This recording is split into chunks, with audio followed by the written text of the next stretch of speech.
Good morning. Welcome back to the Red Mic. Happy Friday. Hashtag Fun Friday. I am so sick and tired of my hardware and software issues doing these live streams. I stay. Okay, serenity now. Welcome back to the Red Mic. Happy Friday. Hashtag Fun Friday. Red Mic messages are leadership and life lessons picked up from 25 years as a public servant, 16 years as a youth football coach and scouting volunteer, and 10 years as a mediocre athlete with far more heart than actual physical ability. Today's Red Mic message, micro shifting. Was reading an article about this term called micro shifting. Outfit called Owl Labs. Well, they apparently found out that Gen Z and millennials are breaking their work days up into smaller chunks instead of grinding out a straight 9 to 5. They'll work in the morning, they'll run to the dentist, they'll come back after lunch, they'll walk the dog, they'll finish emails after dinner, and basically they're fitting work around life and life around work. And, anyway, sounds really modern, right? Sounds like, oh man, Gen Z and you millennials, you've got this all figured out. You've got this wired. Get over yourself. Gen X has been doing this for decades. Yesterday, I promised that I would talk about a Venn diagram between Denzel Washington and Secret of My Success, right? We are right here, right here. Can you see? Yeah, we are right in that sweet spot right there. Okay. Gen Z, we figured this out a long, long time ago. If you saw the movie Secret of My Success, you know. And if you haven't seen it, then shame on you because it's cute. It's a fun movie. It's Michael J. Fox at his Alex P. Keaton best, but he's playing a guy named Brantley Foster. Um, working at the Primrose Corporation. So Melrose, his supervisor or trainer in the mailroom, he was bragging to him. He was like, yeah, I can do it in 20 minutes, but Radigan thinks it takes me 2 hours.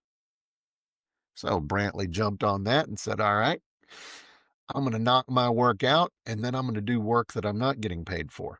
And basically ran a corporation by gaming the time clock. Denzel Washington said, a garbage man, you get 8 hours worth of work, but you can do it in 3.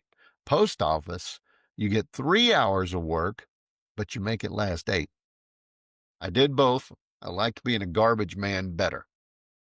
Well, why is that? If you knock out the stuff you got to get done, I mean, gotta, it frees you up for stuff that might help you be a better worker, a better person, a better father, a better friend.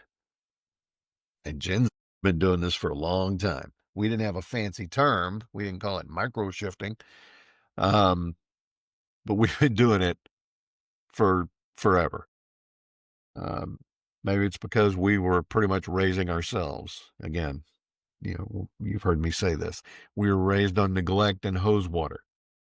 Get out of the house. What do you want me to do? I don't care. Just get out of the house.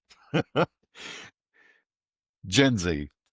That's all I'm talking about. Okay. Melanie Griffith in Working Girl. Sort of a little different spin on it, but what did she do? She juggled bosses. She did night classes. She had all of this ambition. She rewrote and rewired her future by working in the margins, working in the gray. Christina Applegate, Don't Tell Mom the Babysitter's Dead. Played a character named Swell, 17-year-old who basically is having to take care of her family while her mom is working in Europe and hired a babysitter. I never understood that part of it. It was a very weak concept, but did we care? No, we watched it anyway. The dishes are done, man. But what did she do? She said, I'm right on top of that, Rose. She was hustling her way through a fake career just by being smart and being adaptable.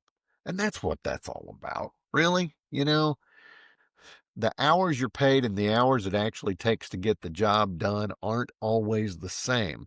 The smart move is seeing the gap and using it to your own advantage. So here's what I do as a leader, and here's today's Red Mic takeaway. If I give my people 8 hours worth of work and they get it done in 6, Good for them. I'm not going to punish their efficiency and make them sit around and, just look busy. They're gonna find something else to do on their own time or on my time that I haven't given them enough work to do. But if I'm happy and they're happy, what do I care? Right? Is this going to make the price of beer go up? It shouldn't. Then what do I care? Thank you, Norm. Thank you, Sammy. So measure the outcomes. Don't measure the optics of do they look busy? Because really, who cares? Are they getting the work done? Isn't that all that really matters? Again, Gen Z, millennials, nice try, but we did it first. And that's today's Red Mike message. Again, Fun Friday, hashtag Fun Friday. Nothing of great import, but just something that kind of tickled me earlier in the week, and I wanted to share it with you. I hope you enjoyed it. Join me again on Monday. Have a great weekend. I love you guys. I'll see you next time. And until that time, don't forget, life is short. Drink the bourbon. I'll see you.